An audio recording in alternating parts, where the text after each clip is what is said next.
Artists from Beirut, and I have been doing street art. More than it's predictable, they've seen it happen. And one story that always kind of captures my imagination. In the morning, dreading going in because I'm going to have to stand in front of The streets lost culture. And you're listening to Kerning Cultures. Hey guys, we are going to try something from now on. In the middle of each month, we'll release a story inspired by you.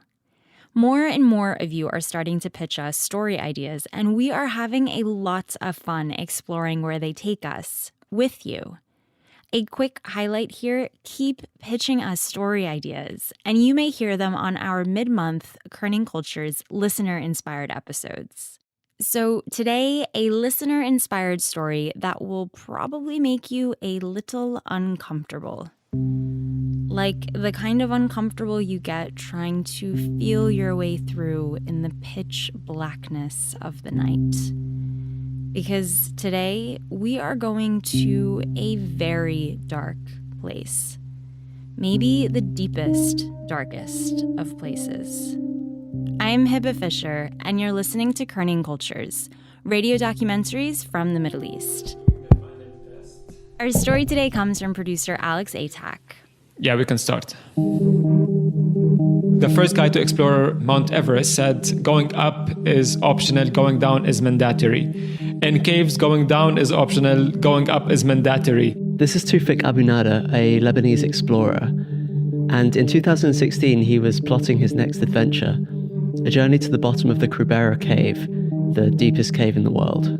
That cave is situated in Abkhazia. Abkhazia used to be part of Georgia. Actually, it's only partly recognized. The UN include it as part of Georgia, but Russia see it as an independent state. Anyway. I've done a lot of research, online research about the cave. I couldn't find much.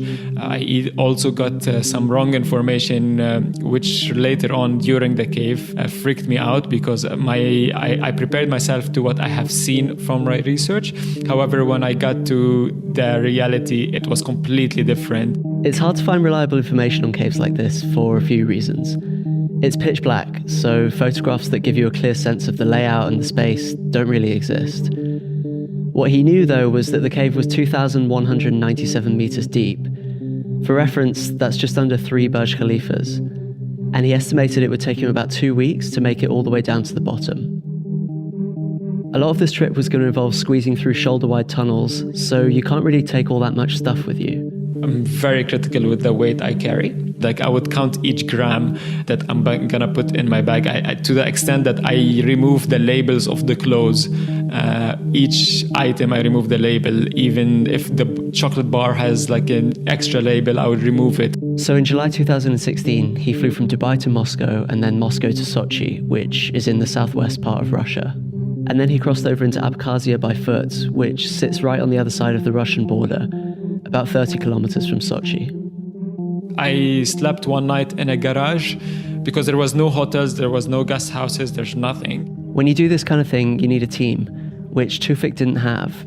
So he got in touch with a couple of other caving teams he'd found online and found a group of Hungarians who were willing to have him along. One was a maths teacher, one worked at an automobile garage, and one was a student. But he didn't really know any of them at all. And to make things more complicated, he only shared a common language with 2 of them. So all of these things were playing a massive doubt in my brain, especially the first day getting in. I'm not sure if I'm going to enjoy their company or they're going to enjoy my company. So there's all these questions arising all the time. But anyway, they set off for the cave. It's about 8 hours drive, hardcore 4x4. It's green. I mean, it's lush green, a lot of water, a lot of mud. It's a very old dirt road. I would say they used it back in the war. Almost all of it is like through the forest. However, when you reach the altitude of 1,300, around that, you start seeing less trees and it's just pure green mountains. The descent into this cave was near the top of a mountain, and at this point, they're so far away from anything that the only way they could have made contact with anybody else was via satellite phone. And then you reach the last point of the road where it takes you. And then from there, you have to hike around 1.5 hours to get to the cave mouth.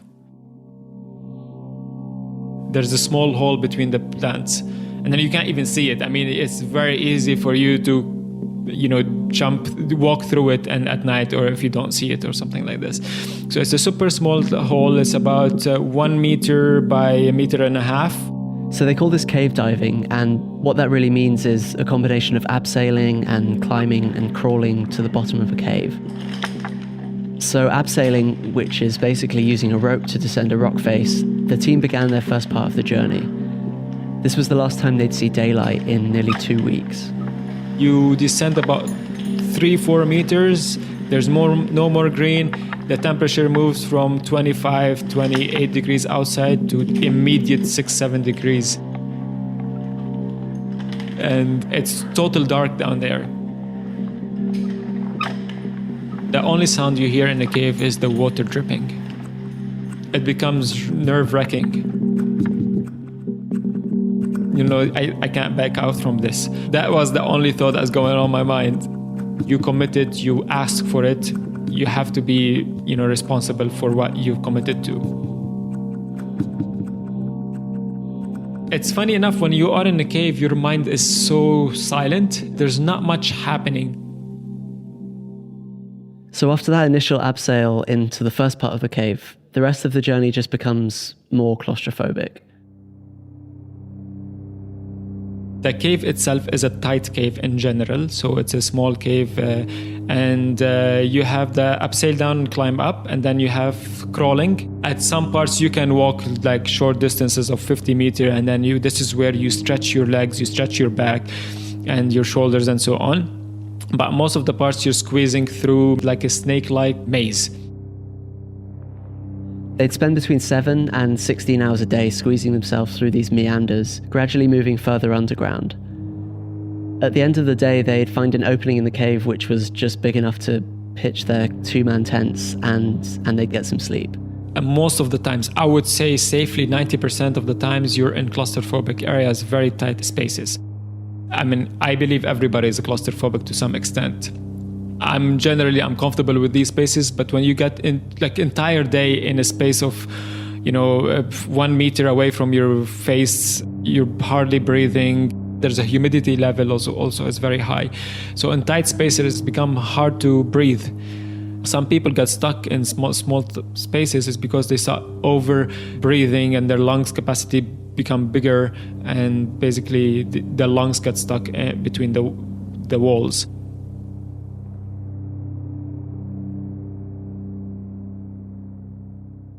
Toufic said they had a foolproof method of making sure none of them got stuck. Always send the bigger guy in front of you. That's the joke of every single team, I believe. And then if they get stuck, then you go back.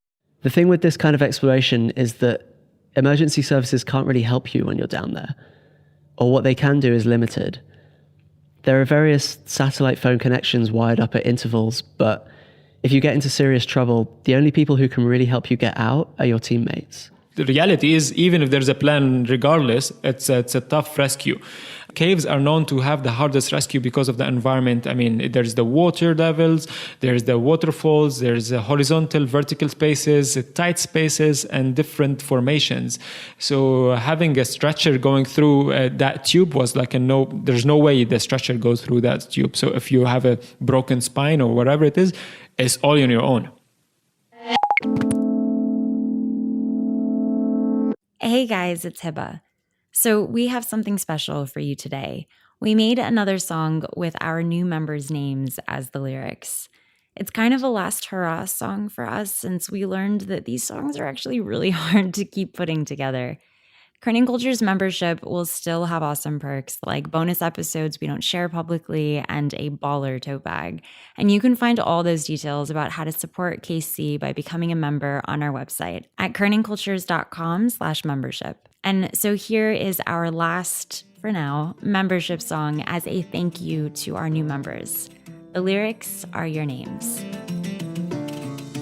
In the rose gardener and sits in silence, beauty around her, Majid and Nefertari.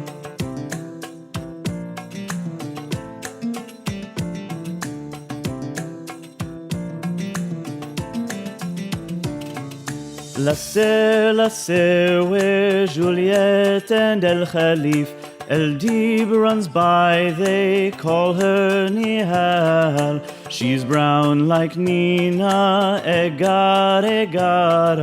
See how the kids play, the stories they make.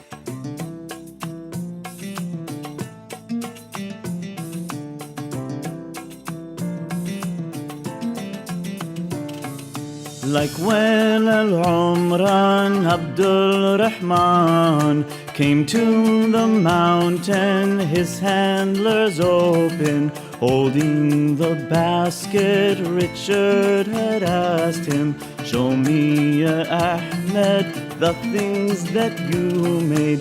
I know Halwani, Noor Aradi, Abdullah Fawzi, Amira tells me, smooth and enchanted, Abu Saif has planted toes in the sand, and here comes the end. Yay! All right.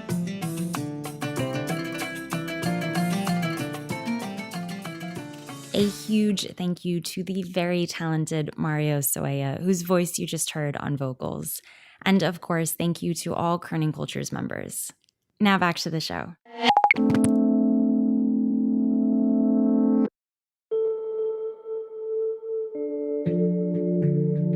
So over the next 5 days, the team edged closer and closer to their 2,197 meter deep finish point.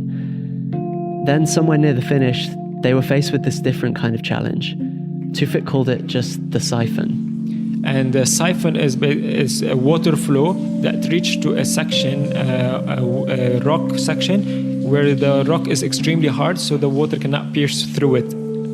So what happens is the water starts going underneath the rock itself and taking the natural flow from the other side. The way he described it was the same as the plumbing beneath the sink at your house. That U-bend that simultaneously pushes water down and pulls it up the other side. They'd basically reached a human-sized one of these, and to go through, they had to dive into the water under a rock and back out the other side. So my mental state was, oh, it's an easy siphon. I can dive through it without oxygen and so on. I did not expect the siphon to be extremely narrow, which is literally less than shoulder wide. So you have to squeeze even your shoulders to swim through it. But anyway, he changes into his waterproof suit and dives in. But as soon as he did, he realized that there was a hole at the knee and the suit filled with water. My legs were already full of water. My entire body was full of water. So I became a heavier person. So that freaked me out. My body is basically wedged in between two areas. One is stuck from one side and one stuck from another side. So I'm just gonna suffocate to death. This is taking claustrophobic to an entire different whole level. I mean, it's claustrophobic underwater. You can't see anything. It's all by touch. And you have to pull yourself and trust that you can go through it on one breath. However, reality is different. So I tried about 4 or 5 times and I failed. I failed miserably. I was shaking. I was terrified. And the water's cold, about 2 degrees Celsius. So he couldn't stay in it for too long and he couldn't get through. So he took himself off to the side while the rest of the team went on. And I still believe this is the scariest moment in my entire life. This is the first time I see myself being scared to the extent that I am in shock. My face is white. I am shaking and I'm terrified. I'm like frozen. I can't do anything. And he just started talking to himself. I'm here. I've done this before. It's not the first time I do something like this. I had to convince myself about it.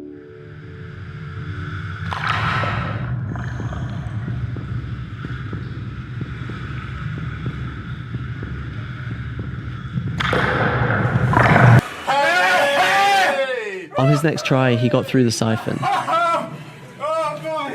But they still weren't quite finished. The last day was purely the crawling day. From camp to the lake, which is called Game Over, is purely crawling. There's a narrow course to crawl through, which is known as the yellow tube. And then the last section, 5 minutes before the bottom, is 2 abseils. One is about 50 meter abseil and the other one is about 10 meter abseil. And then you reach a really narrow, small place, which is the bottom of the cave, and that's the lake.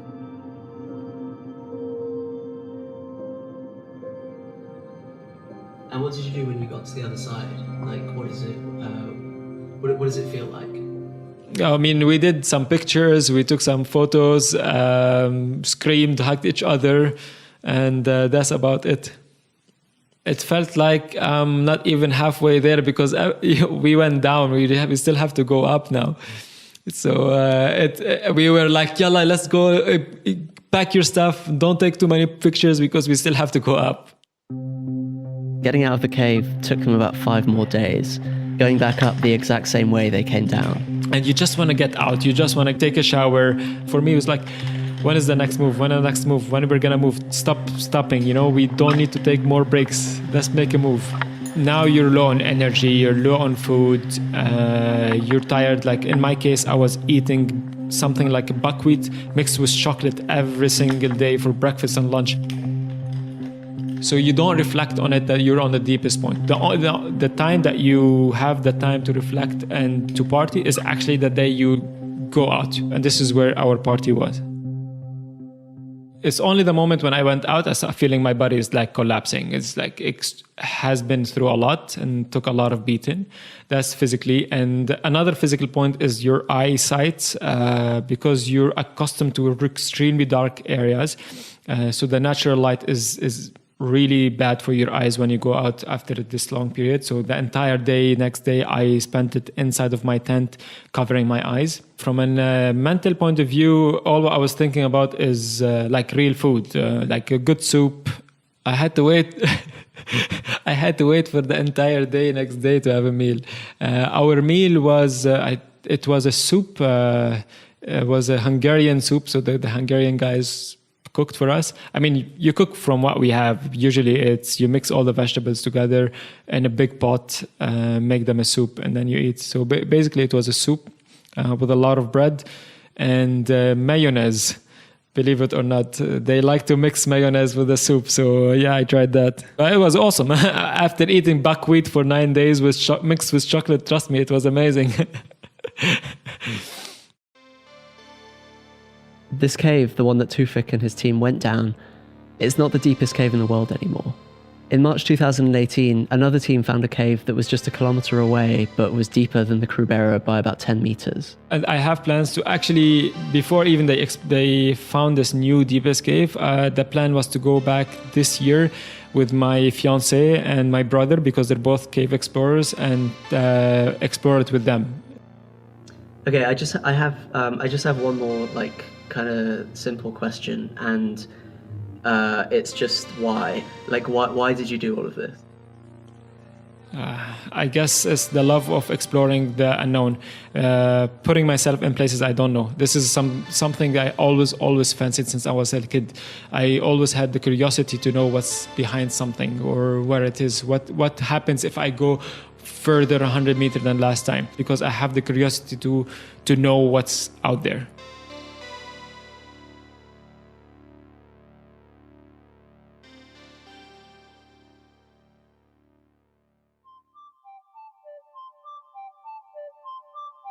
This episode was produced by Alex Atack with editorial support from Dana Balut and myself, Hiba Fisher.